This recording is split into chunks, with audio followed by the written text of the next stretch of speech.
Saya menikmati presentasi dari Bung Najib dan juga Bung Rumadi mengenai seputar Muktamar Muhammadiyah dan NU, terutama isu yang lagi hot, yaitu Islam Nusantara dan Islam berkemajuan.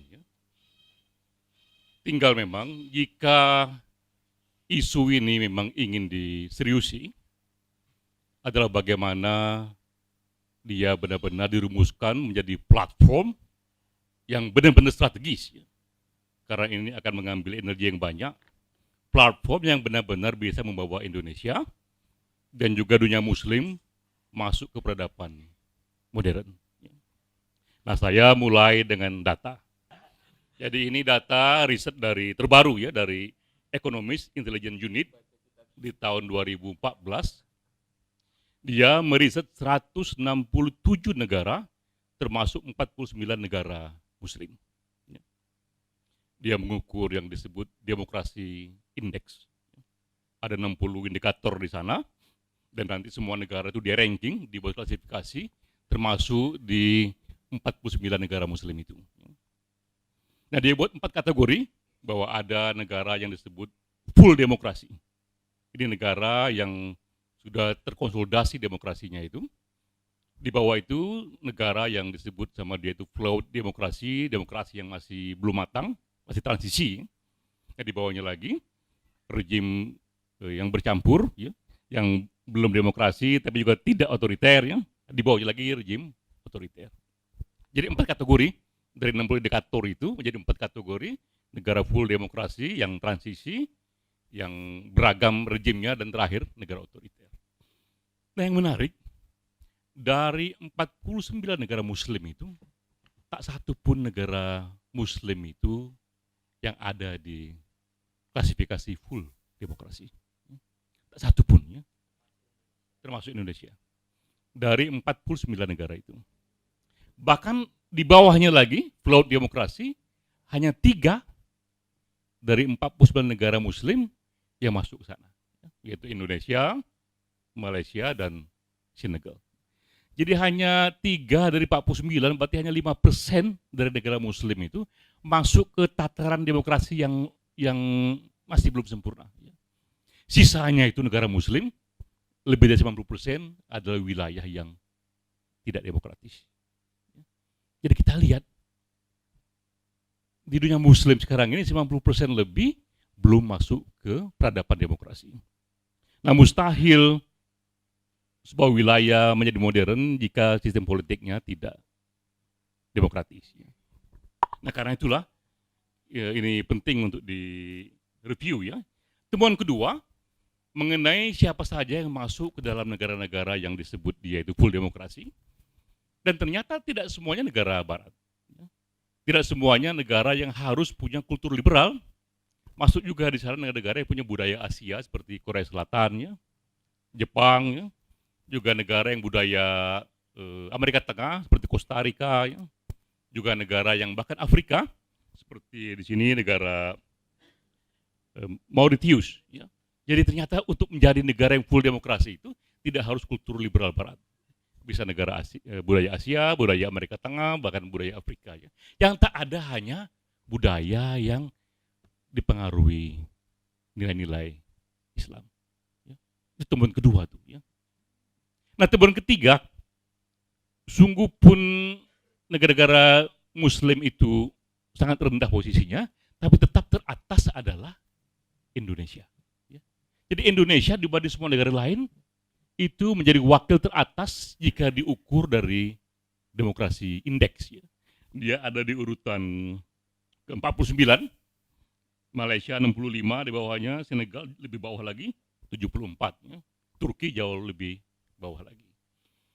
Nah, dari data ini kita bisa ambil kesimpulan bahwa Indonesia memang negara yang sekarang ini paling realistis untuk memulai memasukkan negara muslim ke dunia demokrasi.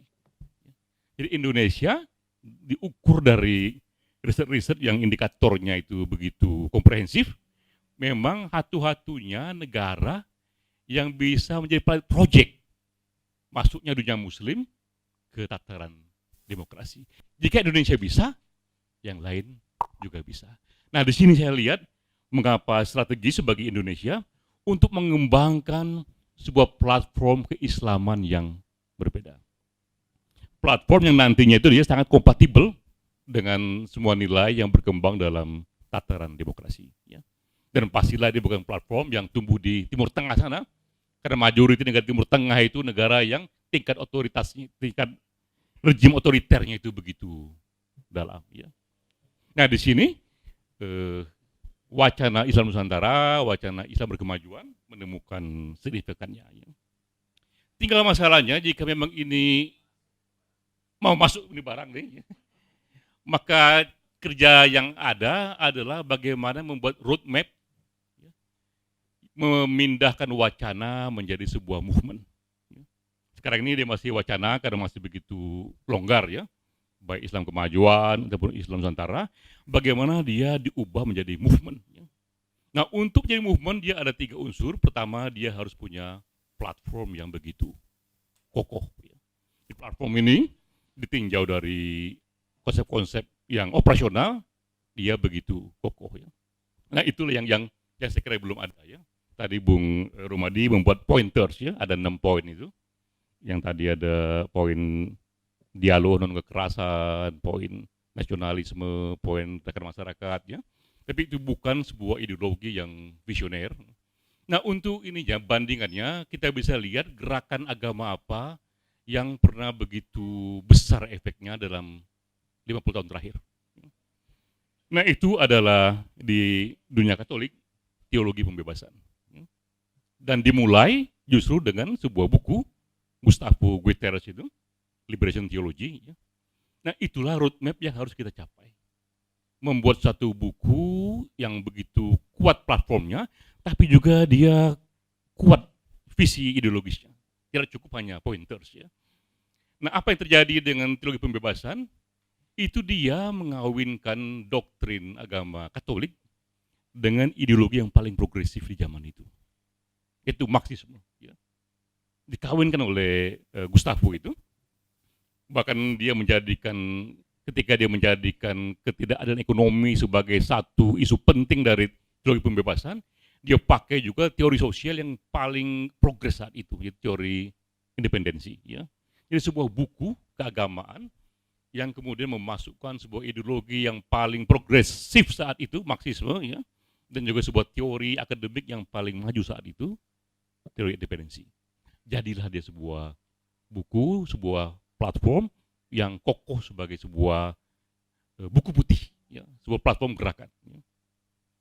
Nah, disitulah saya kira harus dimulai mengubah wacana baik Islam kemajuan ataupun Islam Nusantara ini menjadi platform itu. Cuma masalahnya Marxisme sudah bangkrut, ya. Teori independensi ya juga sudah bangkrut, ya.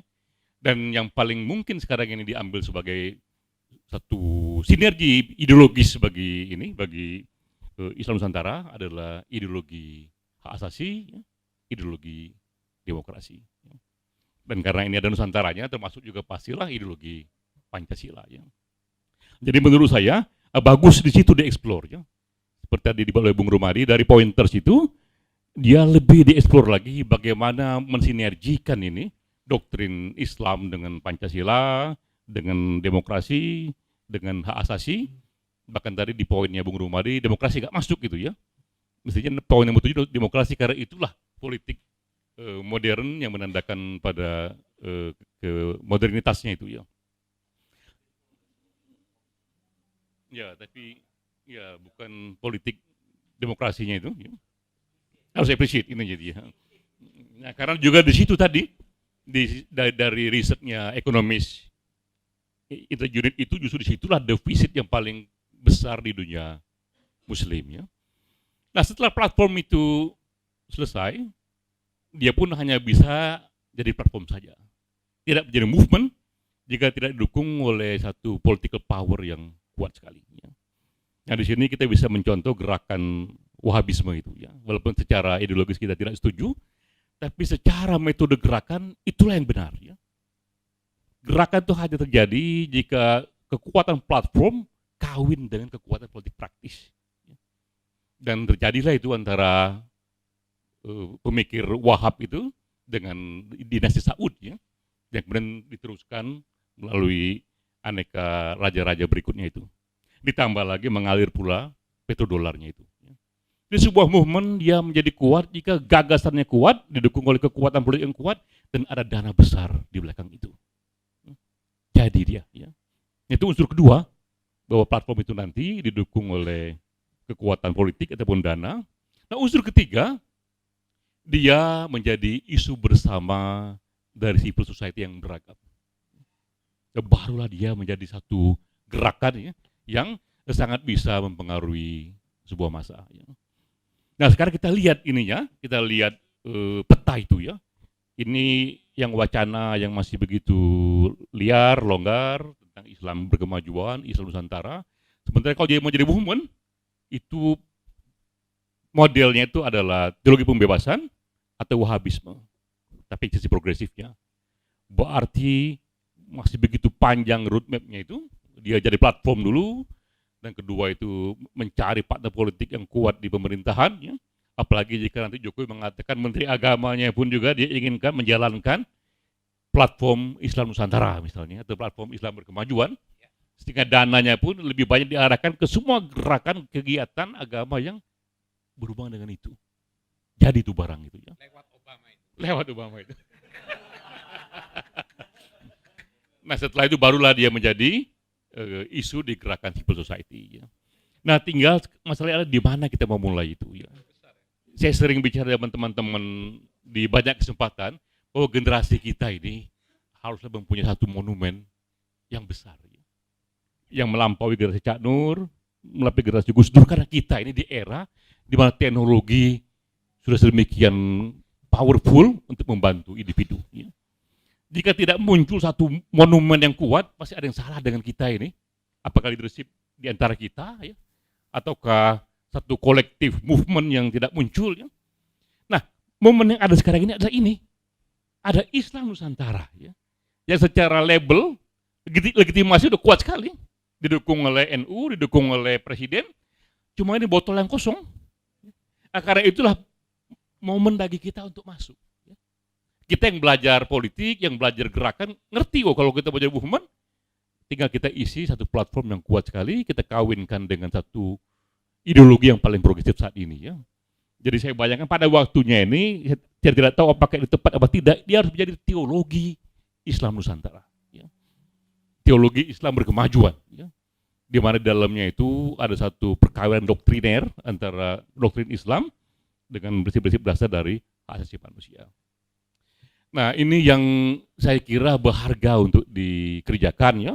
Jadi teman-teman NU terus lakukan ini. Coba teman-teman civil society juga merumuskan juga sesuatu di sana. Jika nanti ternyata bisa nyambung itu bagus ya. Tapi jika tidak bisa nyambung kita anggap aja ini sebuah spektrum. Jadi pada akhirnya Islam Nusantara pun jadi sebuah spektrum. Ada yang dirumuskan oleh NU dengan keterbatasannya yang juga ternyata anti pada ideologi liberal ya, dengan pemahaman kita bahwa kalau ini mau jadi sebuah gerakan dia akan tidak terlalu banyak gunanya kecuali kalau dia bisa membawa kita pada satu peradaban baru yang mau tidak mau kentalnya ideologi hak asasi manusia di sana. Jadi kita pun berkepentingan ikut merumuskan platform itu ya. Jadi roadmap itulah yang sekarang ini kita harapkan dibuat. Wassalamualaikum warahmatullahi wabarakatuh.